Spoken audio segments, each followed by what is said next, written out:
أعوذ بالله من الشيطان الرجيم.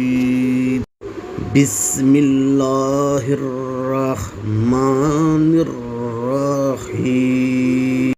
والذين يؤمنون بما أنزل إليك وما أنزل من قبلك وبالآخرة هم یوقنون. اور جو لوگ ایمان رکھتے ہیں اے نبی آپ پر نازل ہونے والی کتاب پر اور آپ سے قبل نازل ہونے والی کتابوں پر اور آخرت پر وہی لوگ یقین رکھتے ہیں.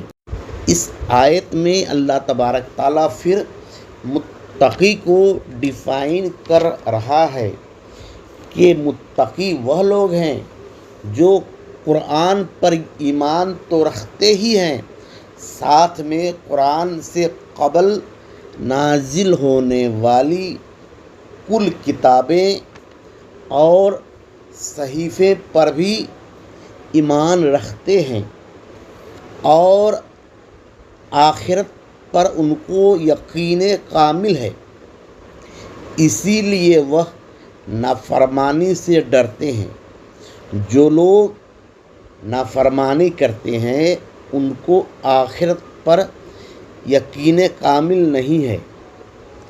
اگر آخرت پر یقین کامل ہو جائے تو انسان کبھی بھی نافرمانی نہیں کرے گا. جن کے دلوں میں یقین کامل ہے وہی متقی ہیں. متقی کا معنی اللہ سے ڈرنے والا اور گناہ سے بچنے والا ہے. وآخر دعوانا الحمد للہ رب العالمین.